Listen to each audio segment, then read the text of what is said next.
السلام علیکم ناظرین حضرات، آج ہم پیش کریں گے حضرت موسیٰ علیہ السلام اور قارون کا واقعہ۔ بنی اسرائیل میں ایک بہت بڑا دھنوان آدمی تھا۔ قرآن نے اس کا نام قارون بتایا ہے۔ اس کے خزانے ضرب جواہر سے بھرے ہوئے تھے اور بے انتہا مضبوط مزدوروں کی جماعت مشکل ہی سے اس کے خزانوں کی کنجیاں اٹھا سکتی تھی۔ اس خوشحالی اور سرمایہ داری نے اس کو بے حد مغرور گھمنڈی بنا دیا تھا۔ قارون دولت کے نشے میں اس قدر چور تھا کہ وہ اپنے عزیزوں، رشتہ داروں، قوم کے لوگوں کو حقیر اور ذلیل سمجھتا اور ان سے حقارت کے ساتھ پیش آتا تھا۔ حضرت موسیٰ علیہ السلام اور ان کی قوم نے ایک بار اس کو نصیحت کی کہ اللہ تعالیٰ نے تجھ کو بے پناہ دولت اور پونجی دے رکھی ہے اور عزت اور حسمت عطا فرمائی ہے، اس لیے اللہ کا شکر ادا کر اور مالی حق زکوٰۃ و صدقہ دے کر غریب و فقیروں اور مسکینوں کی مدد کر۔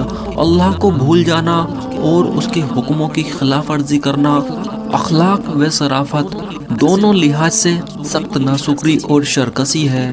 اس کی دی ہوئی عزت کا بدلہ یہ نہیں ہونا چاہیے کہ تو کمزوروں اور بوڑھوں کو حقیر و ذلیل سمجھنے لگے اور گھمنڈ اور نفرت میں چور ہو کر غریبوں اور عزیزوں کے ساتھ نفرت سے پیش آئے۔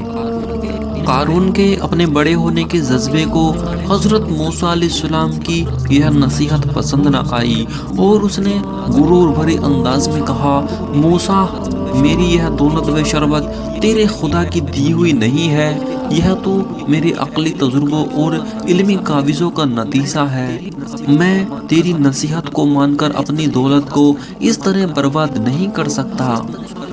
حضرت موسیٰ علیہ السلام برابر تبلیغ کا اپنا فرض انجام دیتے رہے اور قارون کو ہدایت کا راستہ دکھاتے رہے۔ قارون نے جب یہ دیکھا موسیٰ علیہ السلام کسی طرح پیچھا نہیں چھوڑنے والے تو وہ ان کو جج کرنے اور اپنی دولت و حسمت کے مظاہرے سے مرعوب کرنے کے لیے ایک دن بڑے کر و فر کے ساتھ نکلا۔ حضرت موسیٰ علیہ السلام بنی اسرائیل کے مجمع میں اللہ کا پیغام سنا رہے تھے کہ قارون ایک بڑی جماعت اور خاص و شان و شوکت اور خزانوں کی نمائش کے ساتھ سامنے سے گزرا۔ اشارہ یہ تھا کہ اگر حضرت موسیٰ علیہ السلام کی تبلیغ کا یہ سلسلہ یوں ہی جاری رہا تو میں ایک بھاری ضبطہ رکھتا ہوں اور ضرب جواہر کا مالک بھی ہوں، اس لیے ان دونوں ہتھیاروں کے ذریعے موسیٰ علیہ السلام کو ہرا دوں گا۔ بنی اسرائیل نے جب قارون کی اس دنیاوی شربت و عظمت کو دیکھا تو ان میں سے کچھ آدمیوں کے دلوں میں انسانی کمزوری نے یہ جذبہ پیدا کر دیا کہ وہ بے چین ہو کر یہ دعا کرنے لگے، ایک کاش یہ دولت و شربت اور عظمت و شوکت ہم کو بھی نصیب ہوتی۔ مگر بنی اسرائیل کے سوجھ بوجھ والے اہل علم نے فوراً مداخلت کی اور ان سے کہنے لگے، خبردار، اس دنیاوی زیب زینت پر نہ جانا اور اس کے لالچ میں گرفتار نہ ہو بیٹھنا، تم بہت جلد دیکھو گے کہ اس دولت و شربت کا برا انجام کیسے ہونے والا ہے۔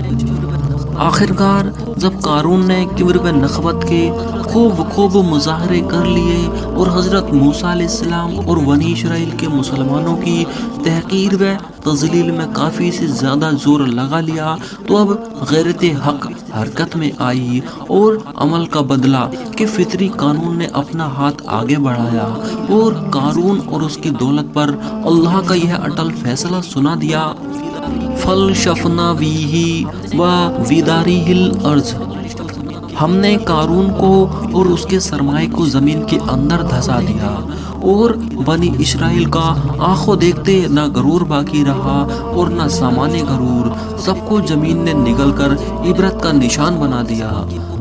قرآن مجید نے کئی جگہوں پر اس واقعے کو تفصیل سے بھی اور مختصر سے بھی بیان کیا ہے، جس کا ترجمہ، پھر ہم نے قارون اور اس کے محل کو زمین میں دھسا دیا پر اس کے لیے کوئی جماعت مددگار ثابت نہ ہوئی جو اللہ کے عذاب سے اس کو بچائے اور یہ بے یار و مددگار ہی رہ گیا۔ قارون کا واقعہ کب پیش آیا؟ تفسیر لکھنے والے علماء کو اس میں تردد ہے کہ قارون کا واقعہ کب پیش آیا، مصر میں فرعون کے غرق ہونے سے پہلے یا تیہ کے میدان میں فرعون کے غرق ہونے کے بعد۔ قرآن نے اس واقعے کو فرعون کے غرق ہونے سے متعلق واقعوں کے بعد کیا ہے، اس لیے ہمارے نزدیک یہ واقعہ تیہ میدان کا ہے۔ تو دوستو، انسان کو کبھی بھی دولت پر غرور گھمنڈ نہیں کرنا چاہیے۔ دولت اللہ کی دی ہوئی نعمت ہے، اس کا اللہ کا شکر ہمیشہ کرتے رہنا چاہیے۔ غریب اور مسکینوں کو اس کا حق ضرور ملنا چاہیے۔